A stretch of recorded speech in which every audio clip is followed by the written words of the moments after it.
There are very few things that have stayed consistently exciting through the course of my life. What is one of them? The lead up to a new Stephen King novel, especially when you get it 5 days early. Let's talk about it.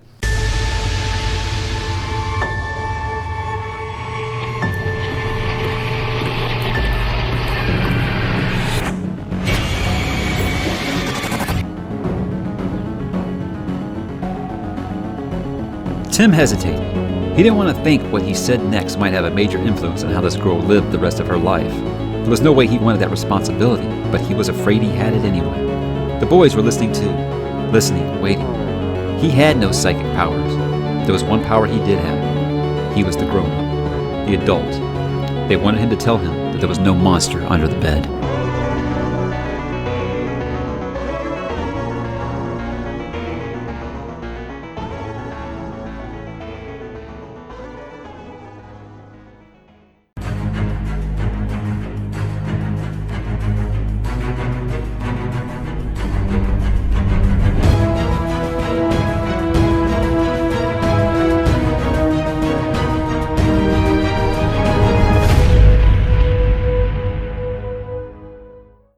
Hey, what's up, bookworms? It's Mike here, and we are today going to talk about the newest novel from the master of horror himself, Stephen King, titled The Institute. As far as what number book this is, you'd think that that would be a question, a trivia question that I might know the answer to, but no one really knows for sure. If you Google how many books has Stephen King written, it says at least 84. And we're talking about novels, not short stories. The short stories might actually outnumber the novels at this point. But like I said in the stinger at the beginning, very few things I stay excited for over the course of my life. Lots of things that you grow out of excitement for, you fall in and out of love with. Like I think about my love for Star Wars, which has dwindled since the whole Disney acquisition and things like that. Stuff that you feel like you were going to love your whole life and you may have fallen in or out of love numerous times with it. My love of Stephen King ever since I first discovered it has never waned. And except there that little Dark Tower ending hiccup, which I talked about in that video. And if you haven't seen that video yet, I'll put it up here. It's all about the history of how I became such a big Stephen King fan. But Stephen King is never been, I don't want to say never, but he is basically having a new renaissance right now with the success of It. And It Chapter 2 actually in theaters right now. And I think it was very smart of him to release this book, you know, a couple days after the release of that movie, while his name is fresh on everyone's minds.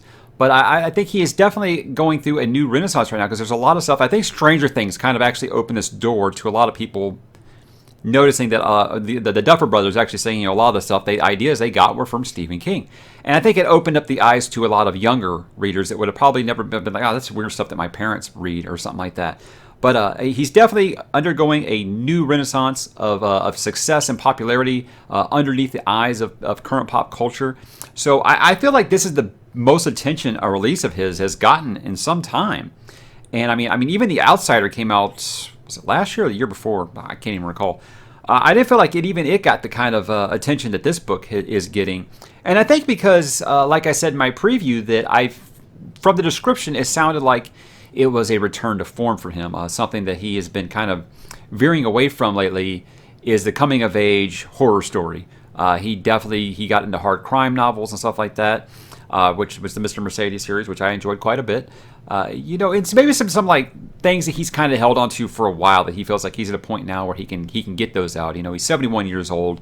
Who knows how many stories he has left in him? He's still pumping out a almost 600-page novel at this age, and unlike a lot of authors out there who seem to lose their play, most of them are still good. I'll say that most of them are still good. But I do want to say this is going to be a non-spoiler and spoiler review. I'll do my non-spoiler thoughts first.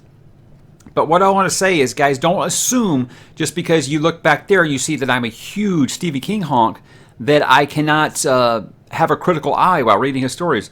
There's plenty of his stories that I have problems with. There's some I don't even like. Nobody is perfect. Yes, he is my favorite author. But even he's wrote some stuff that didn't really click with me. So don't just think I'm just going to, you know, throw my panties at the screen and tell you how this book's amazing, but also don't think I'm just going to like trash it either. I'm going to be constructively critical about this book because there are some things I did not care for, and there's a lot of things that I did like. So that leads me into my non-spoiler thoughts. Most by now people know that the whole premise of the story is children being taken from their homes and taken to this institute. It's children who have either telekinetic or telepathic powers. So obviously you're back to your thinking, hey, this sounds like Firestarter. And I'm not going to lie, going into it, I thought this sounds like Firestarter with the Losers Club from It. Sign me up, right? I am going to say right off the bat that is what I wanted. That is not what I got.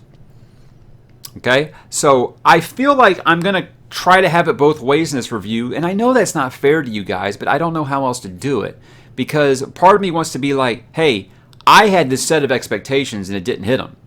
But the other half of me is like, I want to, review this book just based off of nothing, no expectations whatsoever, just a standalone story, which it is.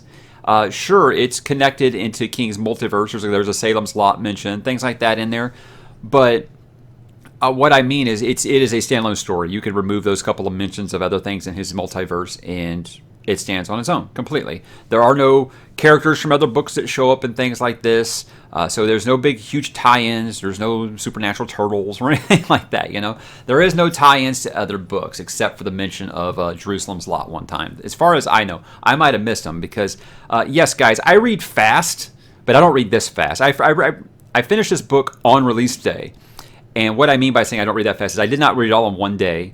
The publisher actually gave me a advanced reading copy, my very first one on this channel, and I'm hoping the first of many, because I really felt like I was special. I was like, not only is this my first advanced reading copy, but it came early from my favorite author. So thank you to Scribner for that, and I hope that this mixed-ish review isn't going to make you guys think, hey, well, look, all they said was all we require is an honest review. They never said you have to give an honest review or anything like that. So don't let any of that stuff. I have said I'll never bullshit you guys on this channel, and I'm not going to. If I like a book, I'm going to tell you. If I didn't care for some things, I'm going to tell you. So regardless of advanced reading copies or not, that does not influence this review at all. What I think was kind of a letdown about this book, and while I feel like a lot of times you hear people say, including myself, that was a good story, King, but maybe you could have shaved about 200 pages off that. This one felt like I could have used about 200 more. 576 pages on hardcover, and I felt maybe that was Kindle. It's close. It's just under 600 pages, right? And I mean the font's actually a decent size in this, though. It's not like The Stand or something like that. I don't know if you can see that. The font's a decent size in here. So I wasn't as connected to all the children in this like I wanted to be. Sure, you get the brunt from Luke. You feel something for Avery. The other ones, it's kind of, you could take them or leave them. Like, I felt like, they could be offed, and I wouldn't have, I've been like, that sucks. So over the course of this book, when kids start disappearing and stuff, I'm like, that should have a way more emotional impact, and it didn't hit me like I thought it would. I've heard a lot of reviews saying that this is his scariest book in years, and I disagree. I mean, as a parent, it's scary because you think about these kids being taken from their homes. Sure, that's scary, but as far as like Stephen King horror scary, no, I really don't think he writes like that anymore, honestly. But that's not really a criticism. I just disagree. I didn't find the book scary or terrifying or anything like that. I feel like it was more of a breakout story than it was this supernatural kids with telepathic powers, fighting this evil regime. Sure, some of that's in there, but it really was just kind of a jailbreak story, and I like that kind of story. It just didn't feel like what I was sold. It's not what this book sold to me. Plus, there's a older character, a drifter named Tim, who is a very large part of this book that I did not expect. And I'll get more into that in the spoilers about what I mean by that. But you got Tim, you got Luke, you got Kalisha. The kids are Luke, Kalisha, Nick, George, Avery. That's the big ones. That's the big one. Iris. That's the big ones there. You got your villains, or Miss Sigsbee and Trevor Stackhouse, and this lisping man. Sounds very X-Files, right? And then you got the housekeeper, Maureen. I think that's the big player. There's lots more characters in there, but I got to kind of trim this down so this video isn't 35, 40 minutes long. So I'm just going to say overall, yes, I did enjoy the book, and I do recommend it. I recommend it even more if you're a Stephen King fan. I just got to tell you, please don't go into this with expectations. Don't go into this feeling like, hey, this might be a backdoor sequel to Firestarter. It's not. It's not. It has nothing to do with Firestarter. It has nothing to do with the shop. Nothing like that. So if you go into it with clean expectations, I think you're going to have a good time. I just feel like some of these kids could have been developed more so that I felt more of an emotional impact when bad things happen. Because I didn't. I was just like, hey, that sucks, whatever, just moving on. And I think the reason is because we spend so much time with just Luke and inside of just Luke's head that you don't really get the whole impact of everything besides him telling the reader, hey, this is how you should feel.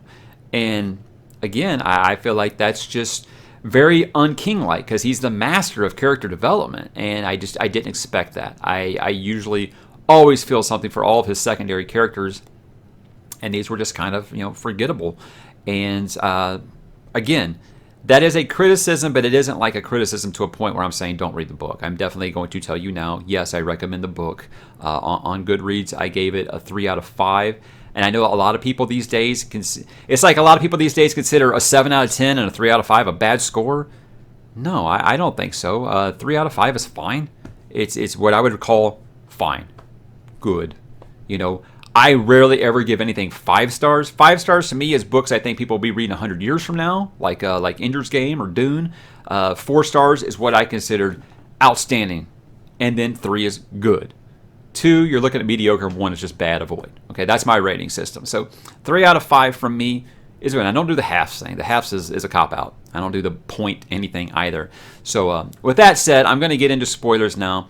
So if you plan to read the book and you have not yet, I would pause this video or bookmark it, come back after you've read it. Or if you don't care to read it at all and you just want me to kind of tell you, I'm not going to do like I used to do and just go straight to the plot beat by beat because I found like those videos were taking too long. So I'm just going to kind of go by the characters and kind of run down the big events in the book. And the biggest surprise to me at all, this is spoilers, by the way, I'm starting now, is that this book, it sells it as, hey, this kid Luke, his parents are murdered and he's taken from from his home in a black SUV to a place called the Institute.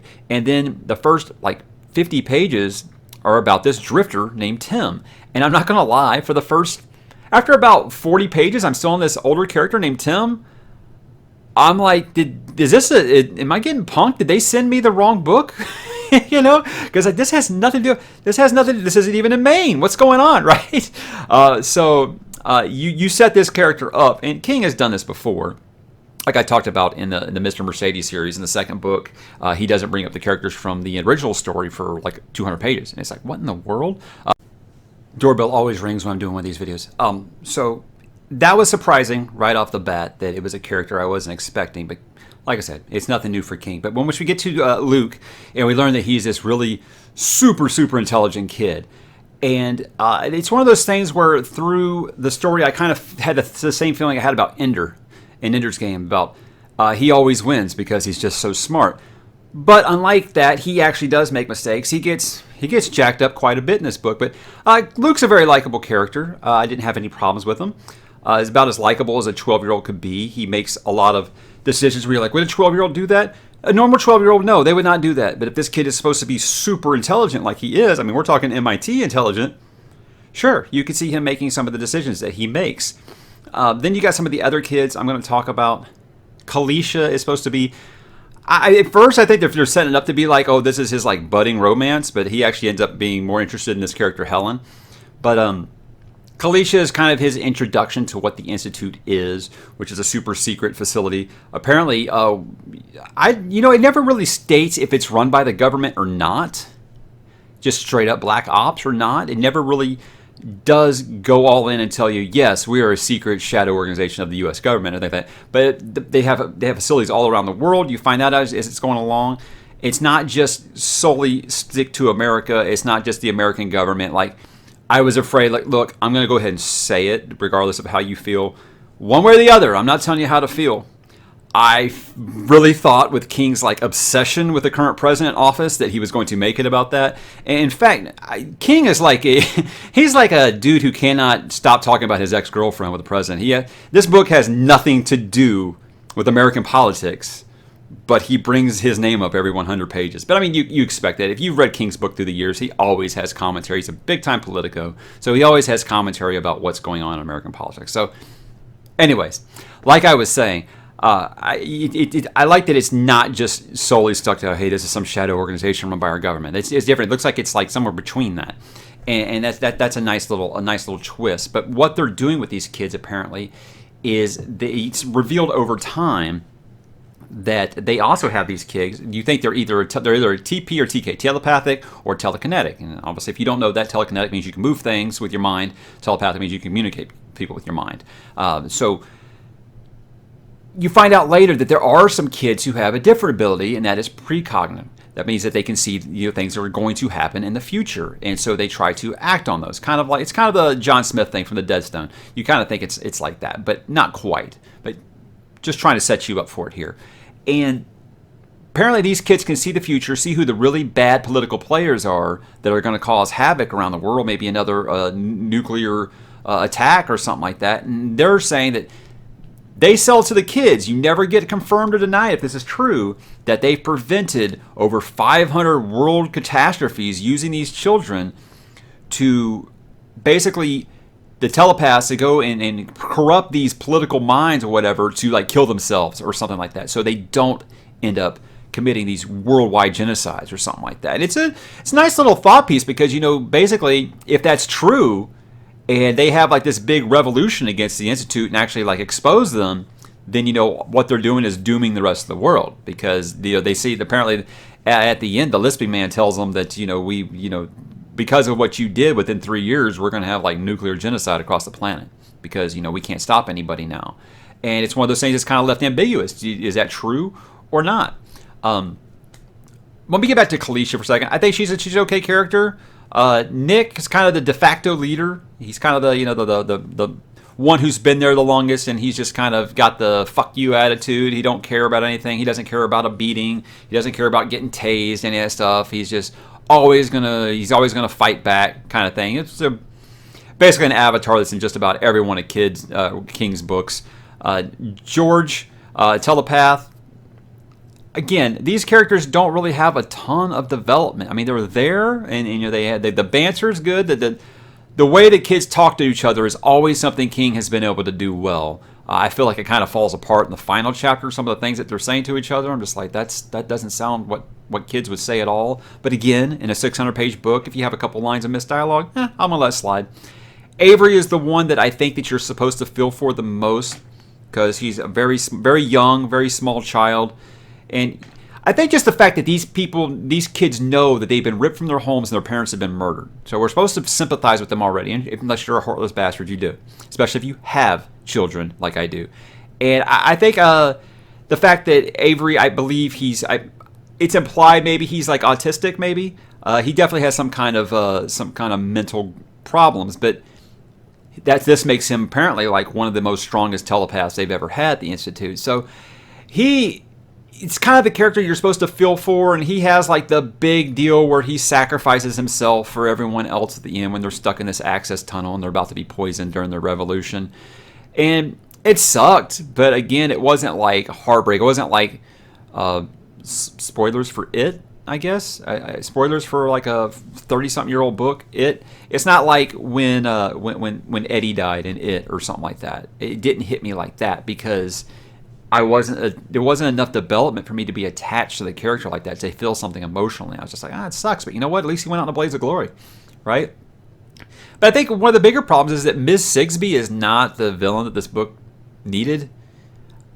She was just every single faceless. Like, did you guys watch The Boys? You had Elizabeth Shue's character on that. That's basically what she was, just like this menacing, heartless woman that's the director of the Institute, and she's trying to cover her own ass. Trevor Stackhouse, he's a little better. He's former military. He has like an escape plan. This all goes downhill. This all gets discovered and things like that. He was fine. He was a little more menacing. A lot of the doctor, the thing is, you call them Dr. A, Dr. B, and Grunt A and Grunt B because everyone's just kind of like just someone there that's just really pieces of shit to these kids to a point to where they'll actually abuse them if they don't listen to them while they're trying to test them and get these new abilities. Apparently, there's these doctors. This is what I thought was the most interesting part of the book, and he cuts it off before it gets going. Is you have these doctors that think there is more than TP and TK. There are more abilities that we can bring out of them. So they stick them in these immersion tanks, and they show them these films with these Stasi lights and all this stuff, trying to get their minds to accept. And it works for Luke. He denies it, but it works. He was just a telekinetic, and this opens up empath powers too. So you got these doctors saying, there are more things we can teach these kids to do, like how to go into the human mind and cure disease and things like that. And I thought that was really, really interesting. And then right there, Miss Sigsbee's just like, yeah, here, you're being transferred to somewhere else. We don't need you anymore. I thought that was the most interesting thing, and you just cut it off. I don't know. I didn't care for that, like, at all. Maureen was kind of like the older, she was a housekeeper for the Institute, and actually was like a snitch for them, gets the kids to trust them, and then she'll go and report back to them. But Luke actually helps her out, get out of her credit debt, and help her young kid that's in going to college and things like that. And, she befriends him, and she's the one who helps him actually escape. He escapes in the easiest way imaginable, you would think. And I think it's kind of bringing up a point that they got lazy at this place because the kids were so scared. The idea of like escape and stuff never really kind of dawned on them. You talk about all the time, like the maintenance has been kept up. Like they stopped letting these kids, they stopped wiping the computers when a new student came in and things like that. They let them drink and smoke and stuff like that. It's really, really, really strange. I think that's why it made it so easy for him to escape. Yeah, he had a tracker in his ear, which he had to cut off. He had to cut his earlobe off, and that was kind of gross. But the fact that he uses an ice machine scoop to dig under a fence and crawl out, and that's it, he's away, was like, wow, okay. But at first I had a big problem with that, and then I was like, well, he has set up that they need to update these cameras and all this stuff, so they had kind of gotten lazy. They gotten lax around there. A lot of the employees were always trying to screw each other, or talking about when they get to go to this village they have outside the town, because obviously once you work here, you're not really, it's like the mafia. I think it says once I'm out, every time I think I'm out, they pull me back in, and so you can never leave, that kind of thing. So I mean, then it became just a runaway, not a runaway story, a jailbreak story. And, the agents are trying to catch him, and he's trying to find people to help him. And he eventually takes off on this train and ends up from Maine all the way down to Carolina, which is where we tie it back in with Tim from the beginning of the story. And Tim helps him, and they fight off the agents, that kind of thing. And then Tim goes with him back to the Institute to try to save his friends. And that's where the big shootout is. Miss Sigsbee actually gets shot by her own people because he makes her drive the car, kind of things. And again, Miss Sigsbee I felt like she should have been something more. And I know it sounds like I hated the book, guys. I did not hate the book, but I definitely feel like some things fell flat, for sure. There was enough tension in the book. I mean, there was parts where I was actually biting my nails, like where they were trapped in that access tunnel, things like that. I was actually holding my breath a couple times. There is a lot of tension. The third act is the best part. I did say the first two acts, I was surprised. I had been through like 400 pages and not a ton had actually happened. Take that as you will. I know I said that on Twitter, and one guy said, oh, well, you're the first negative review I've heard, so I'm just going to take it with a grain of salt. And I was like, it's not a review. I'm not even done with the book yet. I'm just telling you how I feel right now. So, I mean, I've read books that 600 pages have been lousy, and the last 100 are awesome, and I've given that book a recommend. It happens sometimes. That's because King is so good at developing his characters, but I just felt like you spent 400-something pages setting this up, and I don't feel anything for these characters except maybe Luke. I mean, it was kind of sucky when Maureen went out, but you knew it was coming. He telegraphed it so well that you knew that was coming. And so basically, in the end, they all get away, and they have to keep quiet. The lisping man comes in and visits them, and they basically have like a verbal confrontation, and that's kind of how it ended. And it felt anticlimactic to me. And I don't think that was because I was wanting something else. I guess I don't know what the heck to say I wanted. I wanted it and Firestarter kind of like mixed into a hybrid novel, I think. And that's why I feel that way about that. But just as a standalone, the character development felt kind of lax at times. And besides Luke and Tim, and maybe Avery, I didn't feel like enough time was spent on some of these characters. Enough to get emotionally connected to them in any way. So that's where I'm at. But I would definitely say pick it up, especially if you're a King fan. If you're not a King fan, I actually think this would be kind of a good introduction book for you. If you like things like a Stranger Things or something, I think you might actually enjoy this a tad more than I did, actually. And again, I'm sorry if it feels like I'm trashing the book. I'm really not. I'm very critical of it, like I am with all books that I would give a 3 out of 5 to. And I feel like there are some missed opportunities in there, for sure. But what I mean by that is this isn't one I'm going to pick up 10 years from now and want to do a reread on.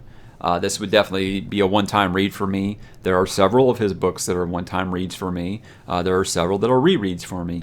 I would rate this one right now as a recommend reading, but I'm going to shelve it and never read it again. I want to say that the cover art is fantastic. I love that. And that's the whole train thing. And then them taking them and putting them in models of their room that are almost exactly the same. I thought that was going to come around to play a bigger part later, but I mean, they don't keep it a secret that they're not in their home, so I don't really understand why they would go to all that effort to replicate their rooms if once they go out of the room, they know they're not at their home anymore. Maybe to make it easier for them to settle in. I'm not even really sure.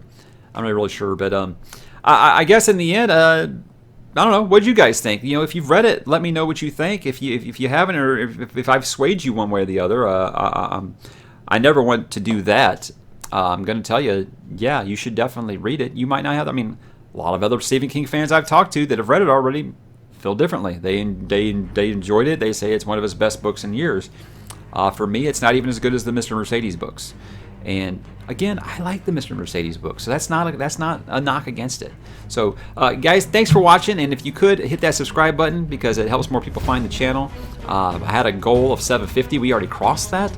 I had 750 was my goal before the end of the year. We already passed it, so I guess I'll readjust to 1,000. I mean, I think I was at like almost at 800 this morning, so that's fantastic. Thank you guys so much.